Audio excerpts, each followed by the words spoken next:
का हमारा टॉपिक है समास। लास्ट क्लास में हमने लिया था पदबंध। समास ऐसा टॉपिक है कि आप लोग 10th क्लास में हो तब पढ़ रहे हो तो भी वो काम आएगा, 12th क्लास में हो तो भी काम आएगा, 6 to 9 तक पढ़ रहे हो तो भी काम आएगा, इवन किसी कॉम्पिटिटिव एग्जाम की तैयारी कर रहे हो तो भी ऐसा काम आता है आपको। फिर भी अगर किसी टॉपिक को लेकर, किसी क्वेश्चन लेकर कोई क्वेरी होती है तो आप मुझे लिखकर भेज सकते हो, कमेंट्स में लिखकर भेज सकते हो। अगर टॉपिक अच्छा लगे, पढ़ाया हुआ आपको अच्छा लगे तो वीडियो को लाइक भी कर सकते हो। आज का हमारा टॉपिक है समास। समास है क्या? समास दो या दो से अधिक शब्दों को का मेल समास कहलाता है। फॉर एग्जाम्पल मैंने यहाँ पे लिखा राजा का कुमार। कुमार सभी को पता है, कुमार का मतलब होता है पुत्र, ठीक है बेटा। अब यहाँ पे मैंने लिखा राजा का कुमार, यहाँ पे 2-3 शब्द मेरे पास आ गए हैं। अब इनको मिलाकर मैं जब एक लिखूंगी, मैंने लिख दिया राजा का कुमार हटा के राजकुमार। अब इसको हम क्या कहेंगे? समास, ठीक है। ये एक समास है। इसको समास के साथ साथ मैं इसको एक वर्ड नाम और दे सकती हूँ, सामसिक पद, ठीक है। सामसिक पद का मतलब होता है इकट्ठे किए गए पद। जब इनको मिलाकर लिख देते हैं तब इनको हम कहते हैं सामसिक पद। साथ में मैं इनको सामसिक पद के साथ में और क्या कह सकती हूँ? समस्त पद, ठीक है। अब बात आती है समास के भेद की। समास के भेद में बेटा एक ध्यान रखना, जब आप देखोगे दो अलग अलग पब्लिकेशंस की बुक अगर बाई चांस आपने उठाई तो आप देखोगे एक पब्लिकेशन की बुक में लिखा हुआ है समास के भेद होते हैं 6 और एक पब्लिकेशन ने लिखा हुआ है समास के भेद होते हैं 4। अब क्वेरी ये आती है कि समास के भेद हम 4 काउंट करें या समास के भेद 6 काउंट करें। क्या कारण है कि समास के भेद 4 दिए हुए और समास के भेद 6 दिए हुए हैं? समास के भेद 4 में हम लोगों को कौन कौन से दिए हुए हैं? इससे पहले बेटा एक बार ये जान लो, हर समास के अंदर 2 पद होते हैं, ठीक है। अब मैंने यहाँ पर जो बात करी, मुख्य रूप से जो पद होते हैं वो 2 होते हैं। मैंने यहाँ पे बात करी राजा का कुमार। अब यहाँ पर पढ़ने के बाद ये 2 वर्ड जो मैंने जोड़े तो इनमें क्या वर्ड है? एक है राज और एक है कुमार। राजा से बन गया राज कुमार। इसका मतलब 2 पद कौन कौन से हैं? एक है राजा और एक हो गया कुमार। 2 पद है। हर समास के अंदर 2 ही पद होते हैं और 2 ही पद आपका ये डिसाइड करते हैं, ये बताते हैं कि कौन सा समास यहाँ पर बनेगा, ठीक है। अब यहाँ पर 2 पद हैं। एक होगा पूर्व पद। पूर्व पद का मतलब हो गया पहला पद और एक हो गया दूसरा पद। दूसरा पद का मतलब होता है उत्तर पद। उत्तर पद का मतलब ये है आपका बाद का पद। पूर्व का मतलब क्या हो गया? पहला पद, ठीक है। अगर हम इसके बारे में बात करें, पूर्व समास के पद के बारे में बात कर रहे हैं तो समास के पद हो गए 2, पूर्व पद और उत्तर पद। अब ये पूर्व पद और उत्तर पद ही हम लोगों को ये बताएंगे कि समास कौन सा है, ठीक है। अब समास के मुख्य रूप से जो भेद होते हैं वो होते हैं 4। साथ में मैं आपको 6 भी लेके चलूंगी। 6 पब्लिकेशंस क्यों कहते हैं? अब बेटा समास के भेद होते हैं, एक पब्लिकेशन से हमसे कहता है कि समास के भेद होते हैं 4 और एक पब्लिकेशन हमसे कहता है कि समास के भेद होते हैं 6। किसकी बात मान के चले हो? किस बिहाफ पे कह रहे हैं 4 और किस बिहाफ पे कह रहे हैं 6? समास का भेद होता है, सबसे पहला भेद होता है, आप सीक्वेंस से बेटा ये देखोगे जो मैं आप लोगों को सीक्वेंस बता रही हूँ, हर बुक को आप जिस भी बुक में पढ़ने कर देखोगे उस बुक में सीक्वेंस भी सबसे पहले यही होगी कि पहला समास होता है हमारा अव्ययीभाव समास, सेकंड होता है, दूसरे नंबर पे आता है हमारा तत्पुरुष समास, तीसरे नंबर पे हमारा आता है द्वंद्व समास और 4th नंबर पे हमारा आता है, चौथे नंबर पे हमारा आता है बहुव्रीहि समास। ये जो पब्लिकेशंस वाले हैं, ये जो हमारे राइटर्स हैं, ये जो हमारे विद्वान हैं, समास के भेद ये 4 किस बिहाफ पे कहते हैं? ये इसके बिहाफ पे कहते हैं। समास के जो पद हैं, इन्होंने कहा है कि समास के पद 2 होते हैं। इन दोनों पदों के आधार पर ही हम ये बताते हैं कि समास कौन सा है। पहला पद प्रधान है अव्ययीभाव समास, दूसरा पद प्रधान है तत्पुरुष समास, दोनों पद प्रधान है द्वंद्व समास। दोनों पद मिलकर किसी तीसरे के बारे में बात करते हैं तो बहुव्रीहि समास, ठीक। हमारे पास समास के कितने पद हैं? टोटल 2 पद हैं। ये 2 पद हमें बताएंगे कि समास कौन सा होगा। पहला पद प्रधान, या अगर मैं अगली डेफिनेशंस की बात कर रही हूँ, मैं अभी इजी वे की बात नहीं कर रही, आप लोगों को आइडेंटिफाई कैसे करना है कि समास कौन सा है। अभी मैं बात कर रही हूँ परिभाषा की।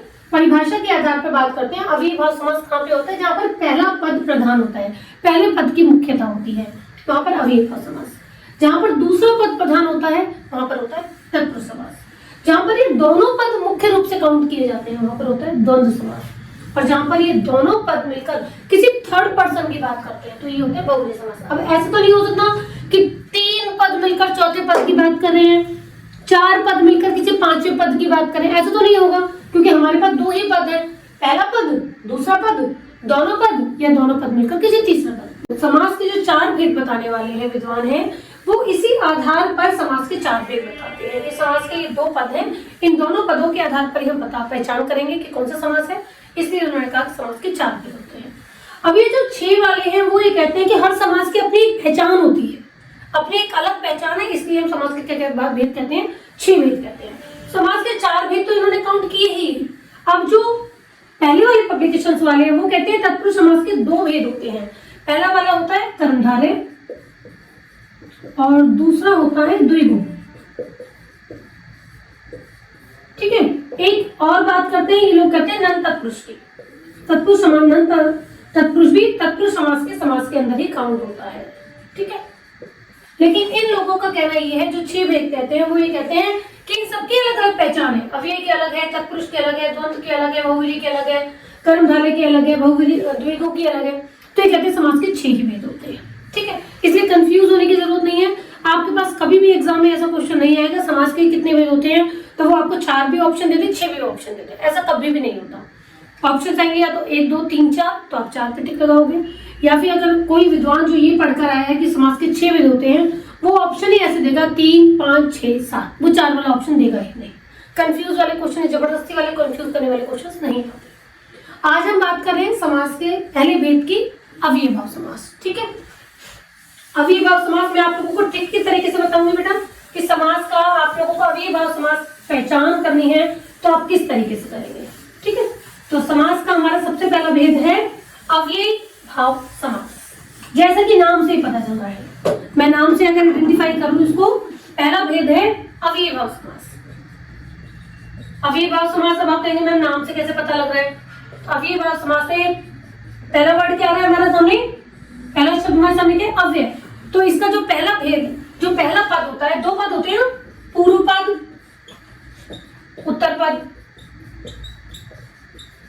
पूर्व पद उत्तर पद। अब पूर्व पद उत्तर पद के आधार पर हम बात करें अव्ययीभाव समास में, पहला वाला जो पद, ये वाला जो पद होता है वो होता है अव्यय। अगर मैं इसकी बात करूं या तो ये अव्यय होता है या फिर ये कोई उपसर्ग होता है। ठीक है, जहां पर भी तुम लोगों को 2 पद नजर आए और उसमें से पहला पद उपसर्ग नजर आए या अव्यय नजर आए, वहां पर अव्ययीभाव समास होगा। फॉर एग्जाम्पल मैं आपसे बात करती हूँ प्रतिदिन। ठीक है, ऐसी मैं दूसरे वर्ड की बात कर रही हूँ आप लोगों के सामने, आमरण। तीसरे की बात मैं कर रही हूँ बेपरवाह। चौथे वर्ड की मैं बात कर रही हूँ यथाशक्ति। ठीक है, इस तरीके से हमारे सामने बहुत सारे शब्द आएंगे जिनमें हम लोग को ये आइडेंटिफाई कर पाएंगे, ये पहचान कर पाएंगे कि अव्ययीभाव समास कैसे है। अब आप लोग ये देखेंगे पहला वाला जो ये प्रति है, ये अव्यय भी है और उपसर्ग भी है। यथा अव्यय है, बे उपसर्ग है, आ उपसर्ग है। तो अब इसके आधार पर हम ये बात बता सकते हैं कि पहला वाला जो ये पद के आधार पर कि ये अव्ययीभाव समास है। प्रतिदिन, दोनों को मिला के हमने क्या लिख दिया, प्रतिदिन। आमरण, बेपरवाह, यथाशक्ति। अब आपने देखा होगा दोनों को मिलाकर एक पद बन गया, दोनों को मिलाकर एक शब्द बन गया, ये हो गया हमारा अव्ययीभाव समास का एग्जांपल, जिसमें पहला पद हमारा अव्यय होता है, वो हमारा अव्ययीभाव समास होता है। अब हम इसका विग्रह भी करते हैं। कोई बार क्वेश्चन आता है कि विग्रह क्या होता है, विग्रह का मतलब होता है अलग अलग करना, इसको पूरा वर्ड बोलते हैं समास विग्रह। समास विग्रह का मतलब है इकट्ठे किए गए पदों का विग्रह करना, उनको अलग अलग करके लिखना। तो प्रतिदिन का हम अलग अलग करके क्या लिखेंगे, हर दिन। इसी तरीके से आमरण का हम क्या लिखेंगे, पढ़ने तक। बेपरवाह, बिना परवाह के।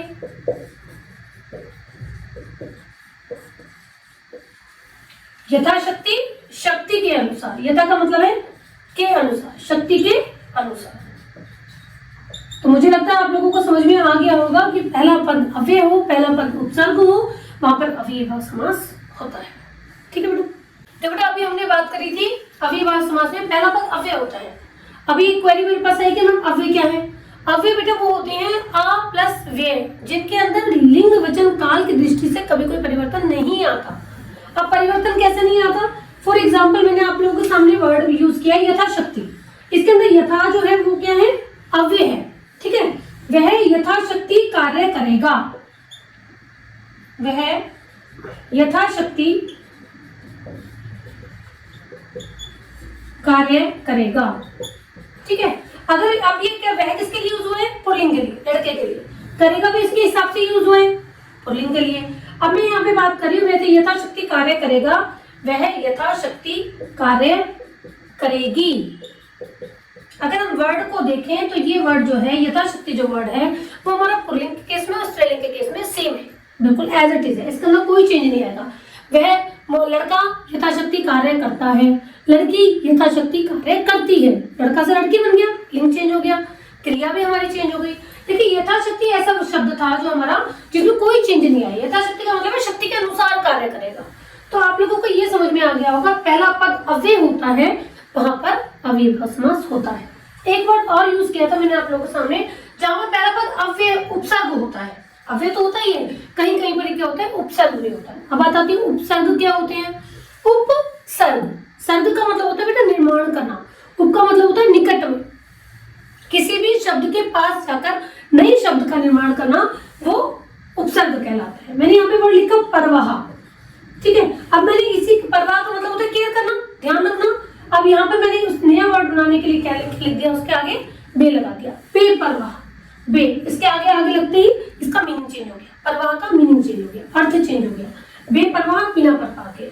तो आप लोगों के पास दो चीजें आई हैं अव्ययीभाव समास में, पहला पद या तो अव्यय होगा या पहला पद उनका उपसर्ग होगा, वहां पर अव्ययीभाव समास होता है। हाँ जी बेटा, ठीक है। तो अव्यय हमारे सामने क्या आया, उससे पहले अव्ययीभाव समास में अव्यय जिन बच्चों ने पढ़ा हुआ है उन्हें ये बात पता होगी कि जिन शब्दों में लिंग वचन, जिस वाक्य के अंदर लिंग वचन काल क्रिया इनके कारण कोई परिवर्तन नहीं आता वो अव्यय कहलाते हैं। जिनके अंदर परिवर्तन हो जाता है वो विकारी कहलाते हैं शब्द। अव्यय को, अच्छा एक बात और ध्यान रखना, अव्यय को अविकारी शब्द भी कहते हैं। ये आप लोगों के ग्रामर के टॉपिक में होगा, ग्रामर के अंदर होगा।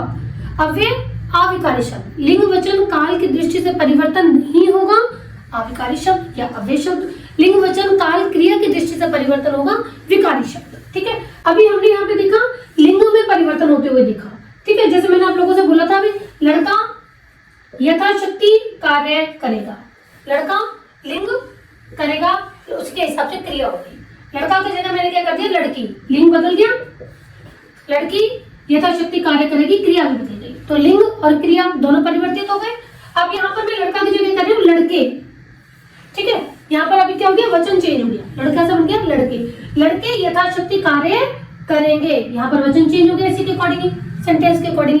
तो लिंग भी वचन हो गया, वचन भी हो गया, क्रिया भी हो गया। इसी तरीके से होता है काल, ठीक है। लड़का यथाशक्ति कार्य करता है, लड़की यथाशक्ति कार्य करती थी।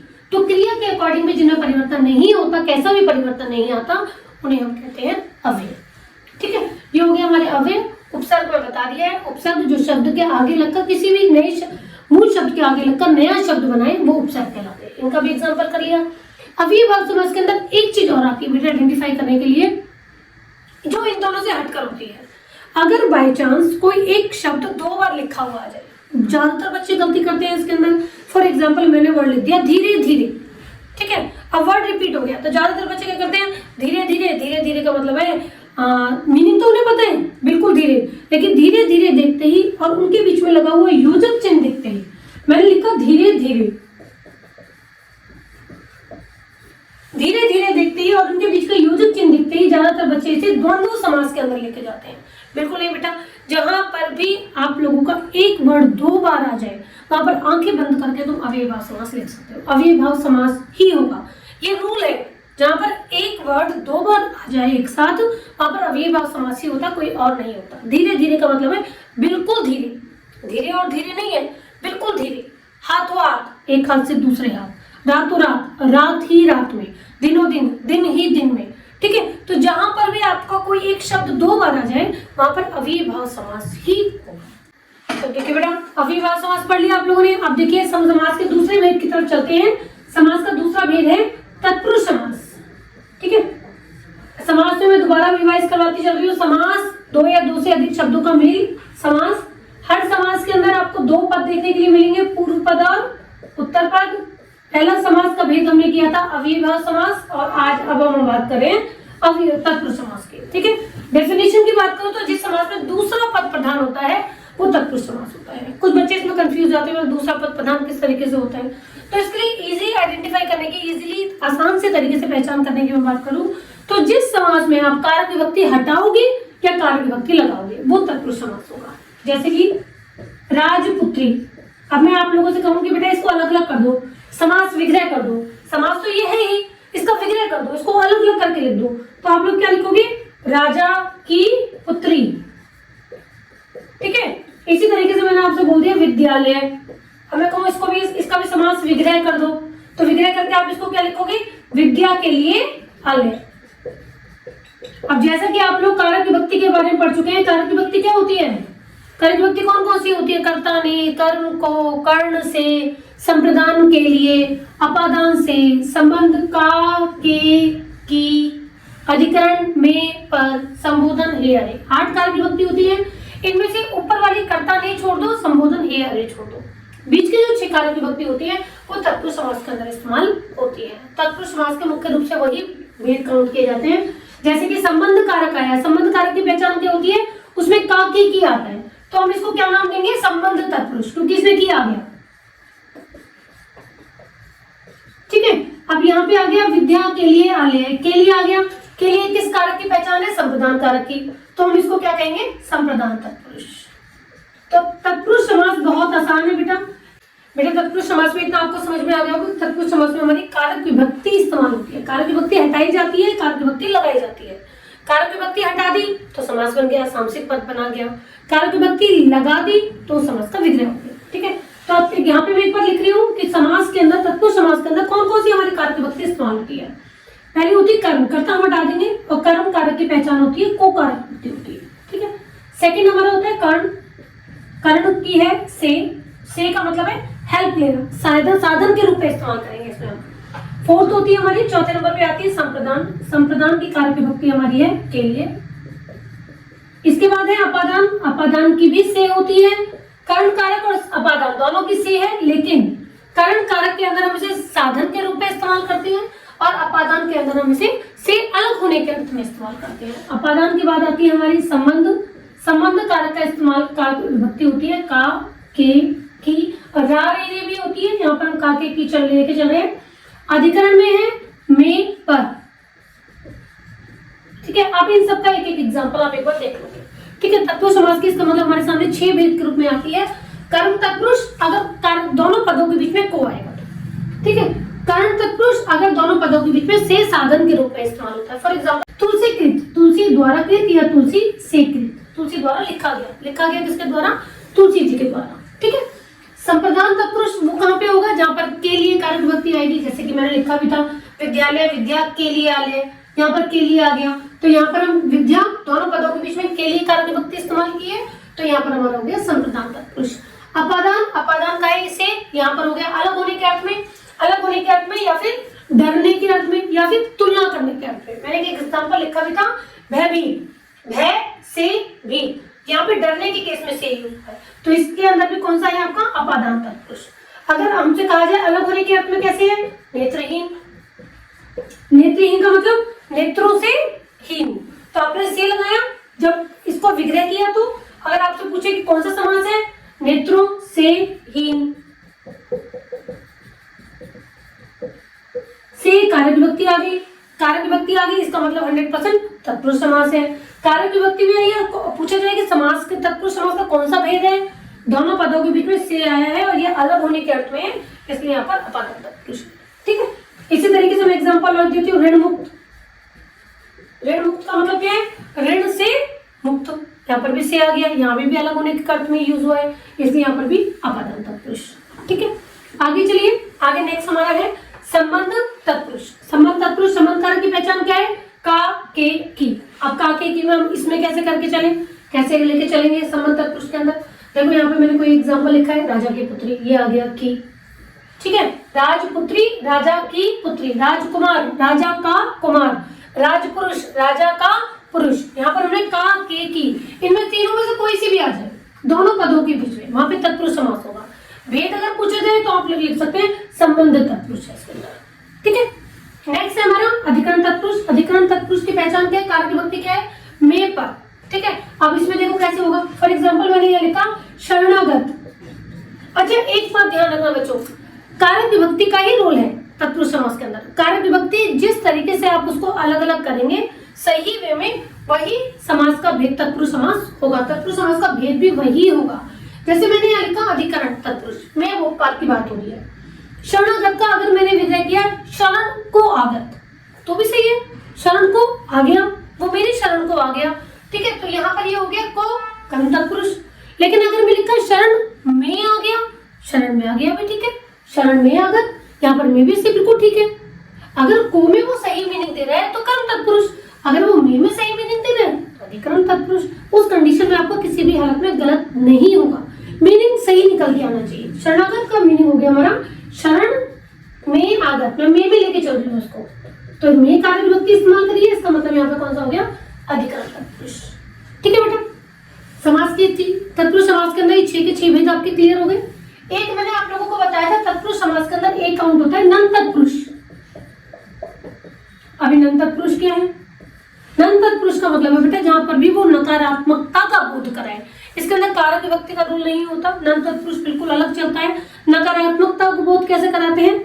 फॉर एग्जाम्पल आप लोगों को स्टार्टिंग में बताया गया होगा, शुरू में बताया जाता है, एक होता है ए और एक होता है आ, ठीक है। ये ए जो है वो बेटा देता है नेगेटिव मीनिंग, नकारात्मकता का बोध कराता है, जबकि आ यूज होता है वो उपसर्ग के अंदर यूज होता है। अगर आप लोगों ने कोई शब्द लिखा, फॉर एग्जाम्पल आ जन्म लिखा आपने, आ जन्म के अंदर हमारे पास 2 पद हैं, एक है आ और एक है जन्म। मैंने जैसे कि आप लोगों को बताया समास के अंदर 2 ही पद होंगे, एक है आ एक है जन्म। अब यहाँ पे आ आया है, ए नहीं है, आ हम पढ़ चुके हैं उपसर्ग, और उपसर्ग किस समास के अंदर इस्तेमाल होता है? अव्ययभाव समास के अंदर। इसका मतलब 100% यहाँ पर अव्ययभाव समास ही है और कोई नहीं है। लेकिन अगर मैं यहाँ पे इस्तेमाल करती हूँ ए, फॉर एग्जाम्पल मैंने लिखा अतिथि, आ नहीं है, ए मतलब नहीं, तिथि मतलब तारीख, जिसके आने की तारीख ना हो वो हो अतिथि, ठीक है। तो वहां पर कौन सा होगा आपका नन तत्पुरुष। इसी तरीके से मैंने एक शब्द लिखा है यहाँ पर असंभव,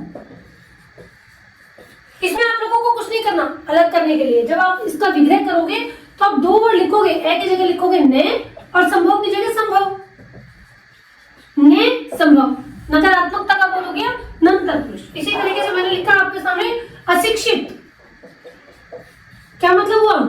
अशिक्षित न शिक्षित। इसी तरीके से मैंने आपके आगे लिखा अकारण, अकारण मतलब ने कारण, ठीक है। इसी तरीके से मैंने आप लोगों के सामने लिखा अधर्म नैधर्म, अपूर्ण नैपूर्ण, अहित नैहित। अब आप लोगों को ये समझ में आ गया होगा, यहाँ पर मैंने ए लिया है, आ नहीं लिया, इसका मतलब ए है तो नन तत्पुरुष, और आल अगर हम लेंगे तो वहां पर होगा अव्ययभाव समास, ठीक है। अच्छा एक चीज और, यहाँ पर अभी एग्जांपल में आया था अधिकरण में पर, एक बच्चे ने मुझसे पूछा कि मैम पर का एग्जांपल नहीं दिया आपने, ठीक है, पर का एग्जांपल नहीं दिया। फॉर एग्जांपल हम ये लिखते हैं घुड़सवार, अब आप इसको अलग अलग कर दो, क्या होगा? एग्जैक्टली घोड़े पर सवार। तो हमने इन दोनों को अलग अलग करने के लिए बीच में क्या इस्तेमाल करा है? पर कारक विभक्ति आ गई, तो इसके अंदर कौन सा हो गया? अधिकरण तत्पुरुष, ठीक है। अगर इनमें से किसी एग्जांपल के अंदर कोई भी डाउट है आप मुझे मैसेज कर सकते हो, अगर नोट डाउन करना चाहते हो तो नोट डाउन कर लीजिए। भर गया है, फिर भी अगर कोई दिक्कत आती है, किसी भी तरीके की दिक्कत आती है, तो आप इजीली फाइंड आउट कर पाओगे। तत्पुरुष समास की इन कारक विभक्तियों को बस आपको ध्यान रखना है, इनके बेसिस पे ही आपको तत्पुरुष समास लिखोगे। अब नेक्स्ट क्लास में हम बात करते हैं समास के तीसरे भेद की। समास का तीसरा भेद हमारा कौन सा है? यस एग्जैक्टली द्वंद्व समास। हम बात करें समास के तीसरे भेद की, जो कि है द्वंद्व समास, ठीक है। अब इसको आप ऐसे भी लिख सकते हो या आप इसको ऐसे भी लिख सकते हो, ठीक है। ये आज के टाइम में ऐसे लिखा जा रहा है, ये पहले लिखा जाया करता था ऐसे, ठीक है। अब बात करते हैं द्वंद्व समास की। द्वंद्व समास क्या है? द्वंद्व समास वो समास होता है जिस समास के अंदर दोनों ही पद प्रधान होते हैं। अगर मैं डेफिनेशन की बात करूं, परिभाषा की बात करूं, तो इसमें दोनों पद प्रधान होते हैं, ना ये छोटा ना ये बड़ा, ना ये बड़ा ना ये छोटा, ठीक है। अब पहचान कैसे करें कि मैम छोटे बड़े दोनों पद प्रधान किस तरीके से होते हैं? इन दोनों पदों के बीच में बेटा अलग करते हुए हम लोग बीच में और का इस्तेमाल करते हैं, ठीक है। अगर हमने इन्हें इकट्ठा करके लिखा तो हम और हटा देंगे, अगर हमने इनको अलग अलग करके लिखा तो हम और लगा देंगे। फॉर एग्जाम्पल मैंने अब तुम्हारे सामने बोला माता पिता, अब इसमें से ना तो ऐसा है कि माता जरूरी है ना हम कह सकते पिता जरूरी है, दोनों ही जरूरी है बच्चे के लिए। ठीक है, तो हम दोनों पद प्रधान है, दोनों की बराबर की महत्व, दोनों की बराबर की आवश्यकता है, तो हम इसका विग्रह करते हुए हम क्या लिखेंगे, माता और पिता। इसी तरीके से मैं और एग्जाम्पल लिखूं तो मैं क्या बोलूंगी, सुख दुख। अब कुछ बच्चे कहेंगे मैम सुख ही इंपॉर्टेंट है, दुख इंपॉर्टेंट नहीं है। बेटा इंपॉर्टेंस दोनों की है, सुख की भी उतनी ही इंपॉर्टेंस है, दुख की भी उतनी ही इंपॉर्टेंस है। सुख आते रहते तो आदमी दुख की भूल जाता है कि दुख एकदम पड़ेंगे तो विपत्ति में क्या करेगा, और दुख ही दुख आते रहते हैं तो सुख जब एकदम से आता है तो उसका महत्व बिल्कुल अलग होता है। तो सुख और दुख की भी अपनी ही इंपॉर्टेंस है। सुख और दुख का हम विग्रह करेंगे तो क्या लिखेंगे, इनके बीच में सुख और दुख। इसी तरीके से हम कहते हैं पाप पुण्य। अच्छा देखो यहाँ पर इसमें योजक चिन्ह आ गया, तो कुछ बच्चे क्या करते हैं, अव्ययीभाव समास के अंदर जब एक शब्द 2 बार आ जाता है धीरे धीरे, योजक चिन्ह देखते ही वो और लगा देते हैं इसके अंदर, उनको लगता है द्वंद्व समास है। बिल्कुल नहीं, जहाँ पर शब्द रिपीट होगा वहां तो अव्ययीभाव समास ही होगा। यहाँ पर द्वंद्व समास के अंदर इस तरह से दोनों वर्ड आते हैं जो दोनों पद प्रधान होते हैं। ठीक है, सुख दुख, पाप पुण्य, माता पिता, शुभ अशुभ, दिन रात, अपना पराया,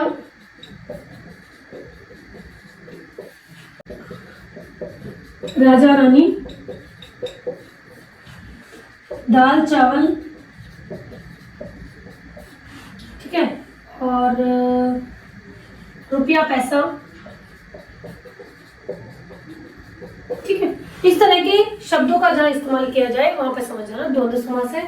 इन सभी के बीच में और का ही इस्तेमाल होगा। ठीक है, माता पिता, माता और पिता, सुख दुख, सुख और दुख, पाप पुण्य, पाप और पुण्य, शुभ अशुभ, शुभ और अशुभ, दिन रात, दिन और रात, अपना पराया, अपना और पराया। कभी कभी होता तो रेयर ही है, लेकिन कभी कभी इन दोनों पदों के बीच में और की जगह या का इस्तेमाल भी हो जाता है। ठीक है, जैसे फॉर एग्जाम्पल मैं आपके सामने बोल दूं उल्टा सीधा, हम इसको उल्टा सीधा, उल्टा और सीधा ना बोलने की वजह हम इसे बोलेंगे उल्टा या सीधा। ठीक है, जब वे विपरीत वर्ड आते हैं वहां पर कभी बार या का भी इस्तेमाल किया जाता है। राजा रानी, राजा और रानी, दाल चावल, दाल और चावल, रुपया पैसा, रुपया और पैसा। तो आपने नोटिस की होगी, आपने ध्यान दिया होगा द्वंद्व समास के अंदर दोनों पदों के बीच में और का इस्तेमाल या कहीं कहीं या का इस्तेमाल किया जाता है। तो जहां पर हमें अलग करना है हम इनका इस्तेमाल करेंगे, जहां पर हमें इकट्ठा करके लिखना है हम इन दोनों को हटा के इनकी जगह पर योजक चिन्ह का इस्तेमाल करेंगे। ठीक है, योजक चिन्ह जैसे कि आपको पता होगा दोनों पदों को जोड़ने के लिए जिन बीच में जिन चिन्ह का प्रयोग किया जाता है उसे योजक चिन्ह कहते हैं। ठीक है, तो द्वंद्व समास ये था हमारा द्वंद्व समास जहाँ दोनों पद प्रधान होते हैं। देखो बेटा द्वंद्व समास के यहाँ पर हमने उदाहरण लिखे थे। द्वंद्व समास का एक मैंने जल्दबाजी में उदाहरण आपका लिखा शुभ लाभ। शुभ लाभ की जगह जैसे फॉर एग्जाम्पल हम इस्तेमाल कर सकते हैं गुण दोष। ठीक है, यहाँ पर हमने लिख दिया गुण दोष। शुभ लाभ का अलग अलग में और में कोई मीनिंग नहीं निकलता, शुभ अशुभ का होता है, शुभ या अशुभ। ठीक है, दिन रात, दिन और रात, दिन या रात, गुण दोष, गुण और दोष। ठीक है, तो ये ठीक है, नमक मिर्च, नमक और मिर्च। तो जहां पर और का इस्तेमाल किया जाएगा वहां पर आपका द्वंद्व समास होगा। ठीक है, तो अव्ययीभाव समास, पहला पद अव्यय, पहला पद उपसर्ग। तत्पुरुष समास जब दोनों पदों के बीच में कोई कार्य विभक्ति का इस्तेमाल करोगे। तीसरा आपका हो गया द्वंद्व समास जहां पर दोनों पद प्रधान होते हैं। अगर डेफिनेशंस की बात की जाए तो सिंपल आप लिख सकते हो अव्ययीभाव समास जिसमें पहला पद प्रधान होता है, तत्पुरुष समास जिसमें दूसरा पद प्रधान होता है, द्वंद्व समास जिसमें दोनों पद प्रधान होते हैं। और आप लोगों की पहचान के लिए है अव्ययीभाव समास जिसमें पहला पद अव्यय या उपसर्ग होता है, तत्पुरुष समास जिसमें कार्य विभक्ति आप हटाओगे या कार्य विभक्ति आप लगाओगे, द्वंद्व समास जिसमें दोनों पदों के बीच में और का इस्तेमाल किया जाता है वो द्वंद्व समास होता है। होपफुली आप लोगों को तीनों भेद समझ में आ चुके होंगे। नेक्स्ट क्लास में हम जो बात करेंगे वो करेंगे बहुव्रीहि समास की, और जो 2 भेद बचे हुए हैं तत्पुरुष समास के बाकी जो 2 भेद बचे हुए हैं उनके बारे में।